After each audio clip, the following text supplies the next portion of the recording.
Oke, Assalamualaikum warahmatullahi wabarakatuh. Perkenalkan, nama saya Javier Rafila Pratama Mukti dengan NPM 201000103. Di mata kuliah Hukum Penitensier, saya berada di kelas 03. Di sini saya akan menyampaikan tugas yang telah saya buat, yaitu menjelaskan tentang fungsi hukum pidana dan sifat subsidiar hukum pidana. Pengertian hukum pidana. Menurut Van Hemel, hukum pidana adalah keseluruhan dasar dan aturan yang dianut oleh negara dalam kewajibannya untuk menegakkan hukum, yakni dengan melarang apa yang bertentangan dengan hukum dan mengenakan suatu nestapa atau penderitaan kepada yang melanggar larangan itu.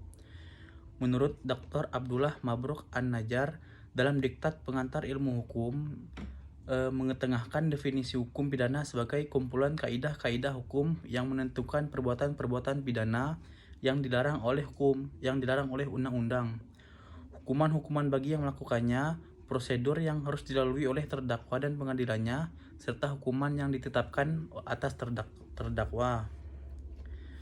Fungsi hukum pidana.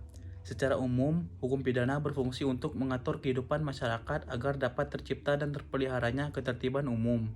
Menurut Sudarto, fungsi hukum pidana itu dapat dibedakan sebagai 1. Fungsi yang umum, 2. Fungsi yang khusus. Fungsi yang umum yaitu hukum pidana sebagai salah satu bagian dari hukum, khususnya hukum publik, juga memiliki fungsi hukum yang sama dengan fungsi hukum lainnya. Fungsinya yaitu untuk mengatur hidup kemasyarakatan atau untuk menyelenggarakan tata dalam masyarakat. Fungsi yang khusus. Fungsi khusus bagi hukum pidana adalah untuk melindungi kepentingan hukum terhadap perbuatan yang hendak memperkosanya atau Rechtsguterschutz dengan sanksi yang berupa pidana yang sifatnya lebih tajam jika dibandingkan dengan sanksi yang terdapat pada cabang hukum lainnya. Menurut Adami Syajawi, sebagai bagian dari hukum publik, hukum pidana berfungsi 1. Melindungi kepentingan hukum dari perbuatan atau perbuatan-perbuatan yang menyerang atau memperkosa kepentingan hukum tersebut. Kepentingan hukum yang wajib dilindungi itu ada 3 macam, yaitu kepentingan hukum perorangan atau individuale belangen, kepentingan hukum masyarakat atau sociale of maatschappelijke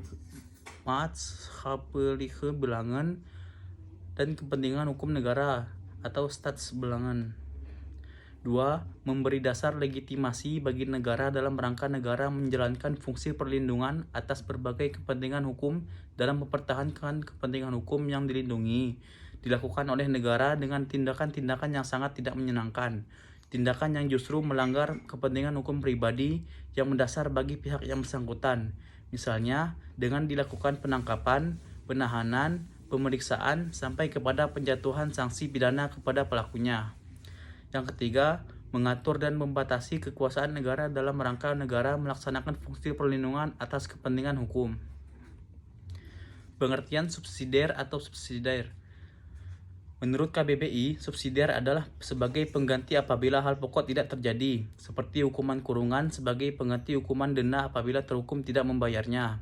Menurut laman kejaksaan, subsidiar atau subsidiar adalah bentuk dakwaan yang digunakan jika satu tindak pidana menyentuh beberapa ketentuan pidana lain, tetapi belum yakin pasti kualifikasi dan ketentuan pidana apa yang lebih tepat bisa dibuktikan. Sifat subsidiar. Bentuk dakwaan subsidiar terdiri dari beberapa lapisan. Tujuannya, lapisan yang satu berfungsi sebagai pengganti lapisan lainnya.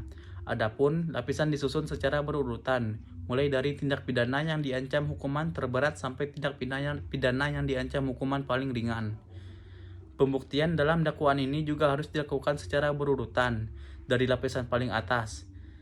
Jika dakwaan di lapisan pertama tidak terbukti, barulah membuktikan dakwaan di lapisan selanjutnya. Contoh subsidiar. Adit melakukan tindak pidana pembunuhan terhadap Rafli, sehingga dijerat dengan pasal 338 KUHP tentang pembunuhan dengan ancaman pidana penjara maksimal 15 tahun. Namun, ada dugaan bahwa Adit tidak melakukan pembunuhan biasa, melainkan pembunuhan dengan rencana. Oleh karena itu, Adit juga bisa didakwa dengan pasal 340 KUHP tentang pembunuhan berencana dengan ancaman pidana mati, penjara seumur hidup, atau penjara maksimal 20 tahun. Maka lapisan dakwaan subsidiar disusun sebagai berikut. Primer pembunuhan berencana, pasal yang dikenakannya itu pasal 340 KUHP. Untuk subsidiar pembunuhan, untuk pasal yang digunakan itu pasal 338 KUHP. Penuntut umum harus membuktikan dakwaan primer terlebih dahulu, yakni soal pembunuhan berencana.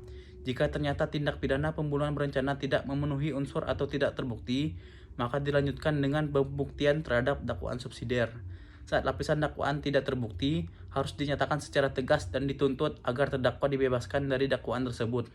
Namun, jika dakwaan primer ternyata tidak terbukti, maka penuntut umum tidak perlu lagi membuktikan dakwaan subsidiar atau lapisan dakwaan di bawahnya.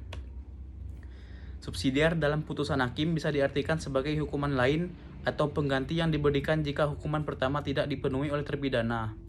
Misalnya, Majelis Hakim Pengadilan Negeri Tindak Pidana Korupsi atau PN Tipikor Bandung menjatuhkan vonis pidana penjara selama 12 tahun dan denda 600 juta subsidiar 6 bulan pidana kurungan. Artinya, jika terpidana tidak mampu membayar denda sebesar 600 juta, maka ia akan menjalani hukuman pengganti berupa pidana kurungan selama 6 bulan. Baiklah, sekian presentasi dari saya. Saya akhiri. Wabillahi taufik wal hidayah. Wassalamualaikum warahmatullahi wabarakatuh. Terima kasih.